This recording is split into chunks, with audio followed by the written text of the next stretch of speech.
Hello and welcome to this edition of Dr. K's Psychobabble, the continued discussion that we're having about intelligence.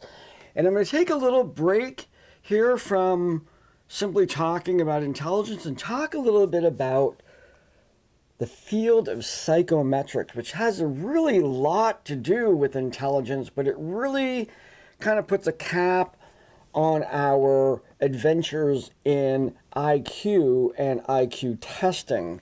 And really try to get that sort of concept finished before we move on to the more modern theories of intelligence, which actually are not tested in the same way. We still, IQ tests are still useful, SATs, achievement tests, all of those things, paper and pencil tests as we call them, still very important, but intelligence is now being defined in a very different way.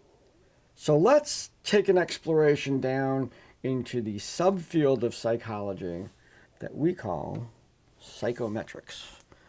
Now, psychometrics is involved in the theories and techniques of psychological measurement, probably about as old as psychology itself, as psychology as a science. Here's a great resource, openpsychometrics.org. Don't put the www part, just HTTP. Visit that site and you can actually look at a whole bunch of tests that are being currently evaluated and standardized and participate in that process. Just a little kind of fun thing to do as you're watching this. The Psychometric Society was established in 1935. That's been around for quite some time.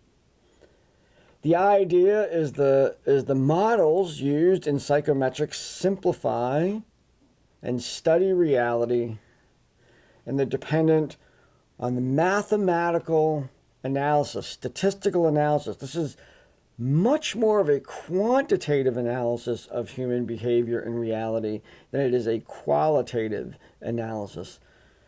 And finally, there's the use of direct and indirect measures. And this is where my personal experience in psychometrics came in when I first encountered the phrase psychometrics. Very early in my college career, I was at Southampton College on the east end of Long Island, New York. I was a marine biology major. I had taken psych and I didn't like it. However, I was also the captain of our competing ultimate frisbee team. That tells you a lot about my college career right there.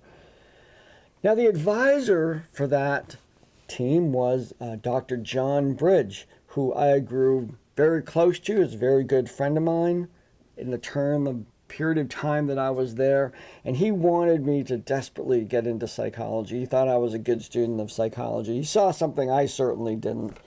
He convinced me to take his physiological psych class. That's a whole other story about how he worked in a rat lab and put electrodes into rats' brains. And it was this, to kind of coin his name, it was a bridge between psychology and biology that I was able to cross, and made a commitment to psychology, left the school, and went to another school to study psychology. Dr. Bridge was a psychometrician. His focal point of study was how to use paper and pencil tests to diagnose brain disorders. Very, very, very, very interesting work. So meaning that if we could correlate, let's say, behavior that's done on a paper and pencil test, and certain errors in that should correlate to particular brain dysfunctions, then we have a paper and pencil test without the intrusive look into a person's brain. Now, the Montreal Cognitive Assessment, made very famous when President Trump, while he was in office, took that test and claimed to have been performed extremely well. That test is actually a test for brain disorders, namely Alzheimer's and dementia. It's a screening test. It's not a definitive diagnosis test. It is a test that scores, and if you score below a certain amount on that particular test, then you probably want to follow up. Something else is going on. Performing really well on that test is normal.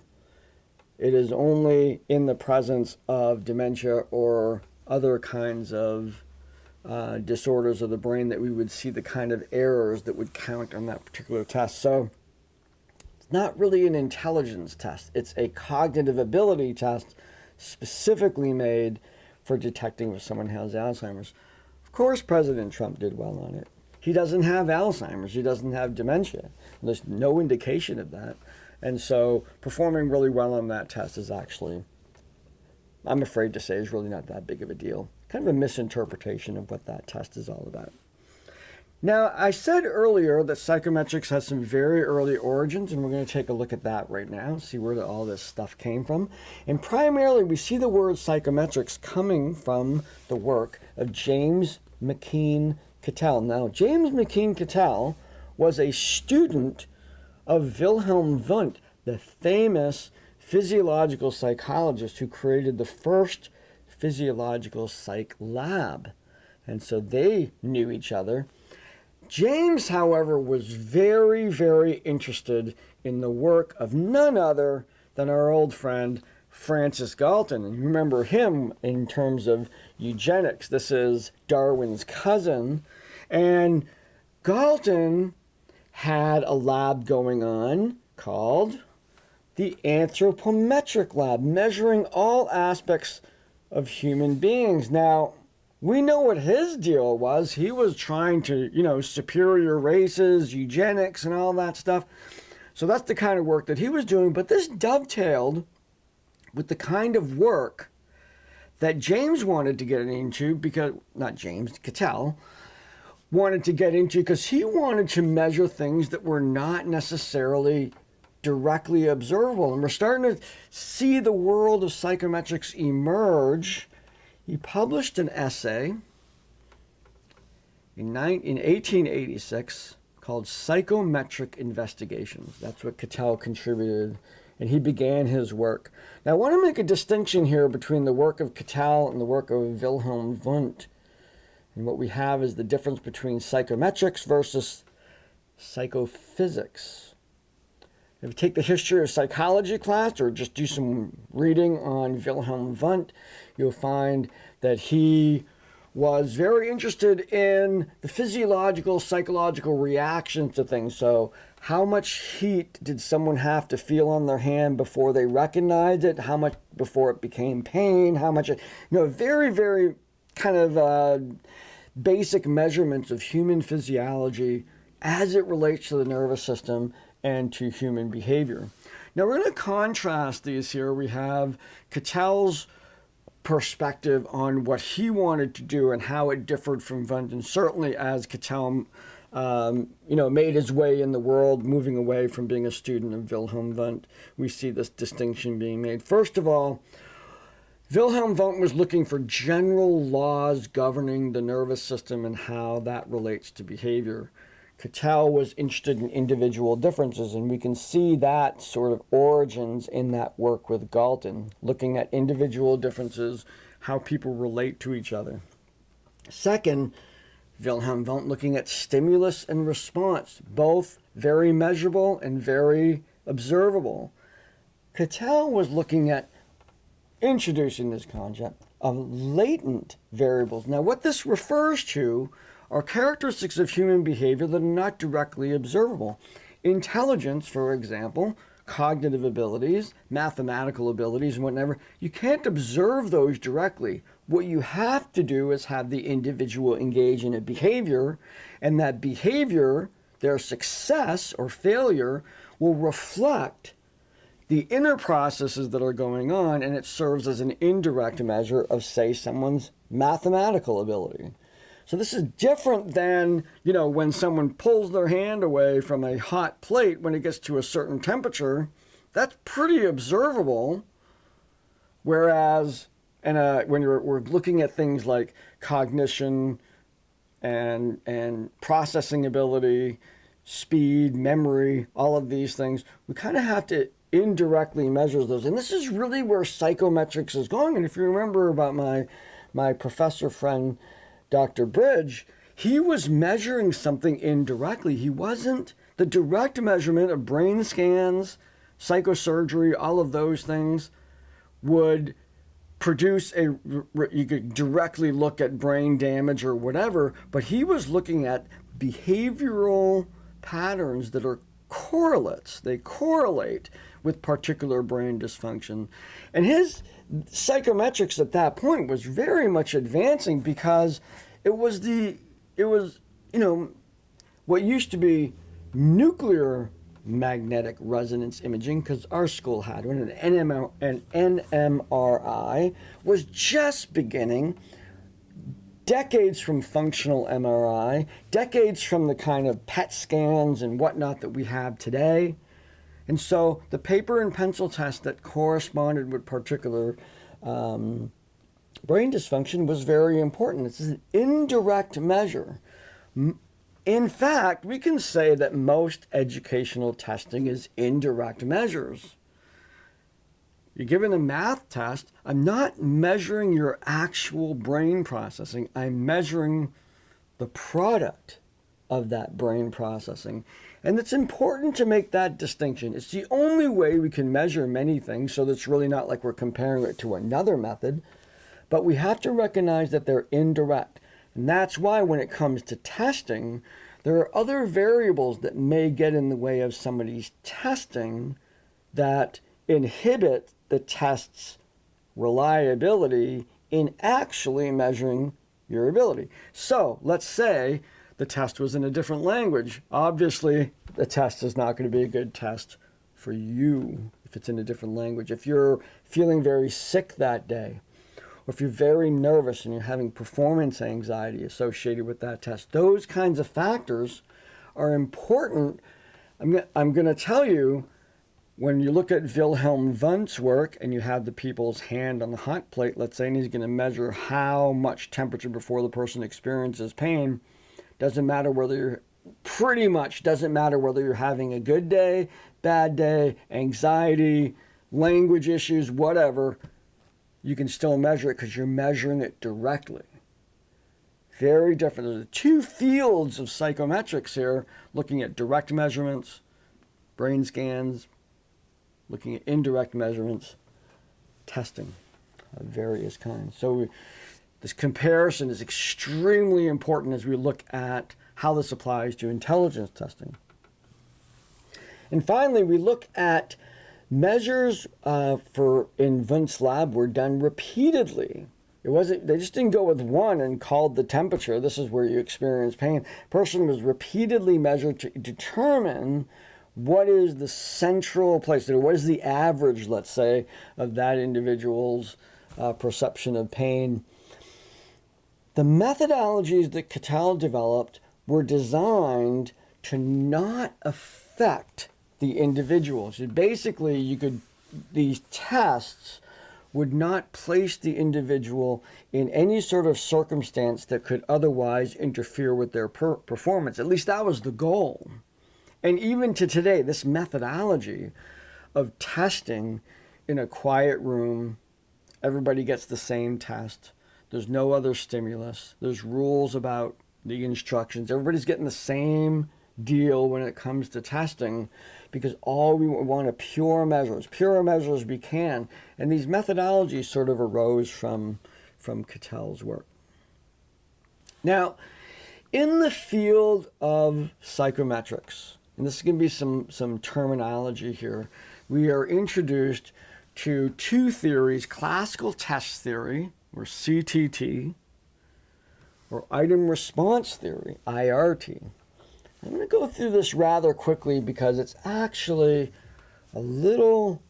it's complex for me, so I'm just going to go through it pretty quickly here. Both of these theories have to do with how do we ensure that testing is ethical and reliable and valid. Now, both of these mechanisms want to be sure that the way you're testing somebody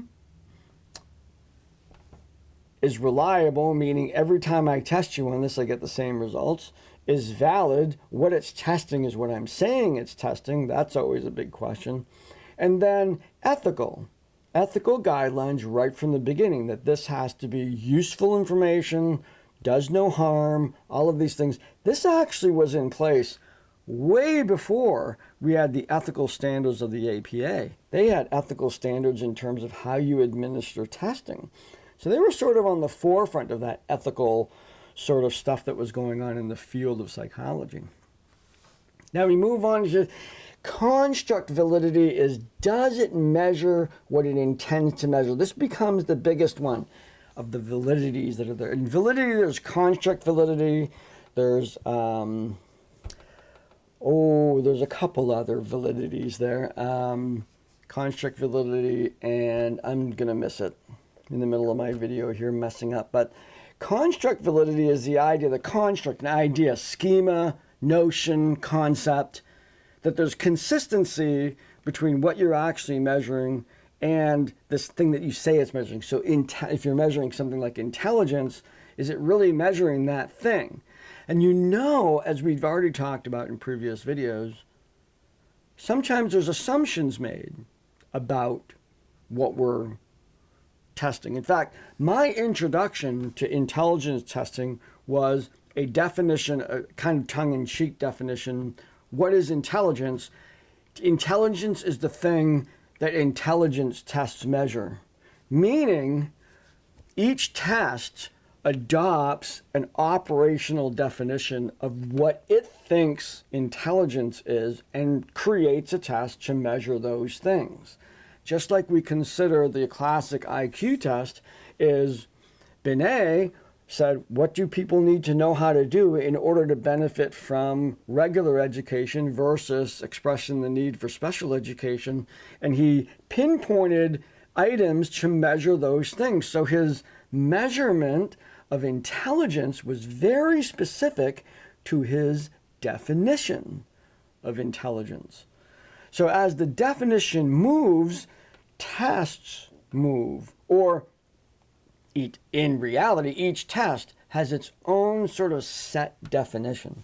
Now, there are some standard things that go into almost all intelligence tests, but its scoring and the way it actually administers those particular measures, those indirect measures of cognitive ability, it varies, and it really has a lot to do with how the designers of that test are defining intelligence.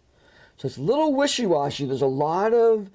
There's shared content, but there's a lot of differences in terms of feeling about what intelligence is. And when we're looking at psychometrics, especially, we're seeing that there's quite a lot of diversity in terms of how we define intelligence. And therefore, how do we measure it? One of the factors that comes from the classical test theory is factor analysis. One of the methodologies. Now, factor analysis, I'm going to do this really, really quick run through, is I was introduced to factor analysis because factor analysis was the methodology that another Cattell, a more modern Cattell, Raymond B. Cattell, used to design his personality test, his mood states test, and lots of other things that he's done.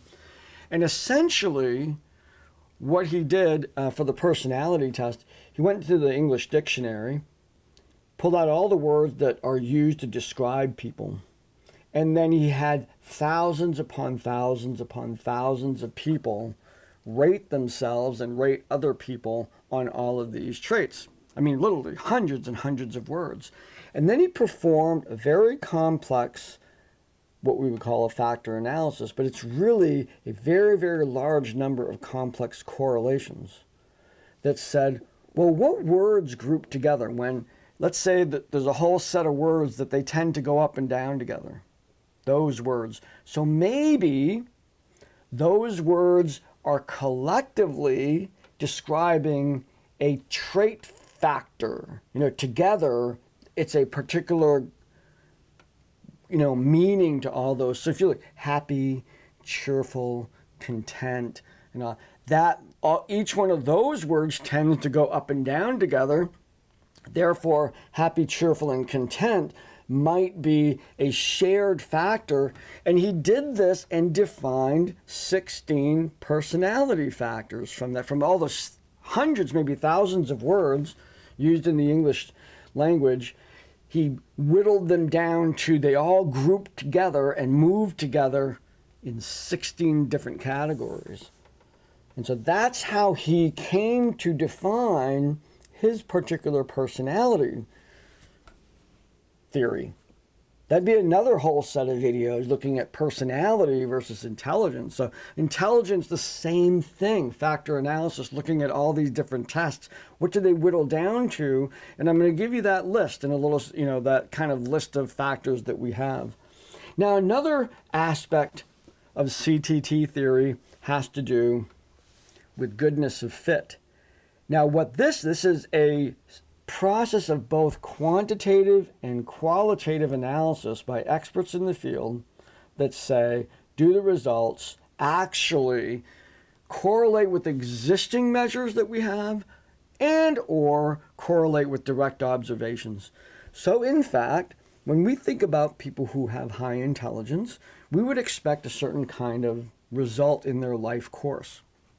So if we have a test that purports to measure intelligence, and I'm being very facetious here, but all the people who score really high, none of them can hold a job, none of them have good relationships, we like, that's not really what I think intelligence is. So maybe this test isn't measuring what I think intelligence is. However I defined it is really not measuring what I think, or we as a society think intelligence is. Now, looking at IQ scores, SAT scores correlate with grades. That is a goodness of fit analysis, meaning if I get high IQ scores, it's much more likely I'm going to get high grades, high GPAs. And each one of those is like, oh, okay, I measured it over here and I measured over here, and those two measures go up and down together. They're correlated, positively correlated with each other. That's the value of the SAT test, that in truth, the scores on a SAT test do correlate. They do have goodness of fit, and we're able to predict that people are going to do well in school. That's all we can predict, but it's good for that. Now, I mentioned here, without a really not a reference to it, the item response theory. And item response theory really is kind of where, I'm going to use Raymond B. Cattell again. When he had all of his factors, okay, he designed a questionnaire, a written questionnaire with a set of questions, let's say 20 questions for each one of those 16 factors. The relationship between each one of those questions and the overall factor can be analyzed. So when we are designing tests and we have a question, first we may have designed the categories using a factor analysis. It's often the way in which we design things like intelligence tests and personality tests. Then after we create our quiz, we create our questionnaire. Okay, I want 20 questions, let's say, that relate to extroversion. But then I can analyze each question, and that's where we get that other methodology, that other perspective, which is the item response theory, and saying each one of those should significantly correlate to the overall factor. So it's testing the test. This process has to do really with the validation and generalizability of the test. Now let's look a little bit in history again, take a little journey down our history, and we'll look at some of the first tests that came out, and famously the Army Alpha and Army Beta. Now these tests came out in response to the reality that in World War I, leading up to World War I and World War I, what happened is individuals, for whatever reason, were placed in command, and essentially the Army found out they picked the wrong people to be in command. And so they wanted to create some tests that would measure the intelligence of individuals and use that test in order to promote people to be officers and thus lead people into combat. So we have first the Army Alpha came out, and it measured things like verbal ability, numerical ability, the ability to follow directions, and kind of a body of knowledge that was referred to as typical American knowledge, which interestingly enough included, when I was doing the research for this, included the question of what is the name of the baseball team that is in New York City? Okay, so you should know that in order to be a good military officer, I guess. Now, Army Beta came out, and Army Beta was attempting to do the same thing, but Army Beta was created for foreign-born and non-English speakers. So, and this is again part of this interesting part of our history, it introduced non-verbal indirect measures for intelligence, such as geometric designs and picture reconstruction, pictures that were all chopped up and you had to put them back together again. Those particular pieces, those geometric designs, those are part of the modern Wechsler test. They're still there, as indirect measures of intelligence that can be used across the lifespan that don't depend on language, so somewhat language independent, or language agnostic is what we would call it. Now here's a little interesting tidbit of knowledge here for you. The individual who wrote the most about all of these Army Alpha and Army Beta tests was a person by the name of Carl Brigham, and after he was done with this, he went on and created the SAT. So there you go. We have this individual who was very much a part of this process of creating the Army Alpha and Army Beta test as one of the first widespread uses of intelligence testing for selection, kind of like that. And he designed the SAT. How cool. So the process of creating a test, and this is really where kind of I was going with this whole thing, and we talk about testing and psychometrics. The process of creating an intelligence test is called standardization, or of creating any sort of test. And the standardization terms refers to being able to create a set of data that we can then use the test and compare individuals to typical performers on that test. It can be done in many, many ways, but it usually, particularly if you're going to be looking at something big like an intelligence test, it really does mean that we have to do a lot of statistical analyses, a lot of testing to find what those standards are so that we can have a valid test. Standardization can be used in any scale. I could standardize, for instance, a test in my classes. I could have a test, let's say, on my intelligence chapter. I could have 10 questions regarding that, and I can review those questions. I can check for content validity. I can check for construct validity. Oh, I remembered one. Content validity. Construct validity. Reliability of the test, each one of those things, I could go through that. I can have individuals take the test and see if it corresponds to others in the past that have scored high. What is the average accomplishment of students in my class based on how many years they've been at school? Oh, I could do all of that statistics. I don't, but that would be a way that I could apply the same methodologies of standardization to any educational test. In fact, the reality is that in a lot of education, we don't standardize our tests. The quizzes that I include in my classes are not subject to the same sort of rigor that are standardized tests. They don't have that much weight and impact. And so it's not as important for that to happen.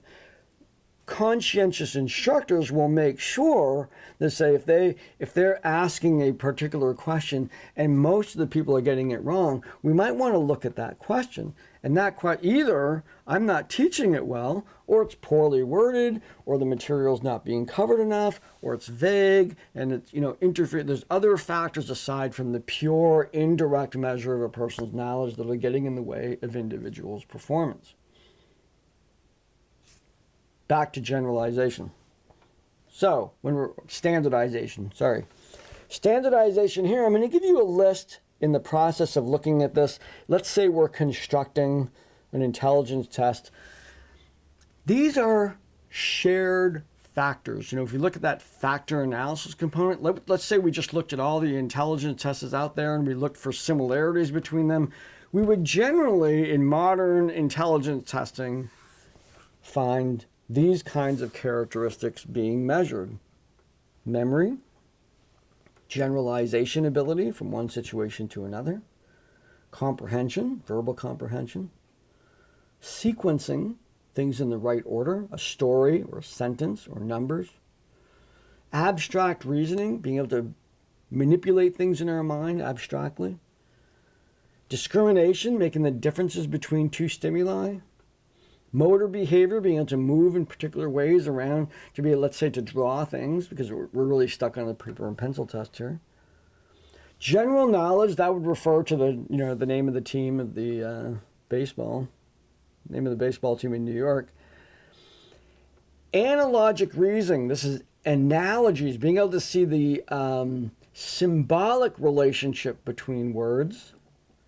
Detail recognition, induction, and pattern completion. We see, and when you get a list like this in front of you, it's kind of interesting to think, yeah, I get it. I get how each one of these things would really kind of prepare people for different situations in school. If I could do all this stuff well, that would be awesome. Okay, so back to here's our list of things that we want to measure. We're collecting data on each one of these things. And here, let's look at two of them, general knowledge, and we ask ourselves, what are valid and reliable measures of general knowledge? We'd ask for each one of these. What are valid and reliable measures of pattern completion? And then once we have what those are, we have those questions or tests or activities or behavioral observations or whatever, we then conduct observations, the typical 5-year-old, typical 12-year-old, typical 27-year-old, and likely for each one of these characteristics here. And the notion being that if I can collect enough data on 5-year-olds, then I know what a typical 5-year-old does in terms of these particular items on this particular test, measuring that particular factor. So I can then give that test to another 5-year-old and compare that 5-year-old to typical 5-year-olds and determine whether that person is lower or higher than a typical 5-year-old and 12-year-olds, 27-year-olds, and whatnot. In the end, we get statistical data that looks kind of like this. What these are standard bell-shaped curves showing the distribution of scores across two different populations. I picked pattern completion in 5-year-olds and pattern completion in 12-year-olds. You would assume that 5-year-olds would not perform as well as 12-year-olds. You see the peak is the average, but you see also a distribution. There is a very small number of 12-year-olds that performed more poorly than a very small number of 5-year-olds. So there's a little bit of crossover, but you see the score represents the distribution of the curve represents the distribution of scores, and you see the peak is kind of the average, and then you see very, very low scores mean not too many people got those, very high scores for each group. And this provides us with the data that we need to make comparisons using a process where we transform all the scores into units of standard deviation, which produce z-scores, and we can then compare people across different ages. So here's what that means. Now, standard deviation is the amount of deviance from the mean and a certain percentage of people. So the more standard deviation from the mean, the more unlikely that is going to be. But here's what we got. If I score one standard deviation above my age mates, and a 5-year-old, I'm 56, and a 5-year-old scores 1 standard deviation above their age mates, we have the same intelligence. That's what you get from that. It allows us to compare two people. I mean, obviously, if I took the 5-year-old test, I would blow it out of the water. But relatively speaking, relative to our age mates, we have the same intelligence. Relative to other 56-year-olds, I have the same intelligence as this person has relative to other 5-year-olds. So it allows us to really look at different individuals and how they compare to their peers. The Mensa organization, for example, just admitted, this is very recent, an 8-year-old, youngest member of Mensa ever. Now, I'm guaranteed I can perform better than that 8-year-old, more than likely, because that's just the way it is. But that 8-year-old performed way better than other 8-year-olds, exceptionally better, enough to get her into that organization. As she ages, we don't know. Will she maintain that exceptionality, or will it go away? She's in. She's good. She's probably good for life. I'm not sure if they retest you or not, but good time to get in. So she got in. She's part of Mensa, and because she performs better, way better than her age mate peers, even though she would not be able to compete with other older kids, let's say, because it's a relative score, and that's that standardization process.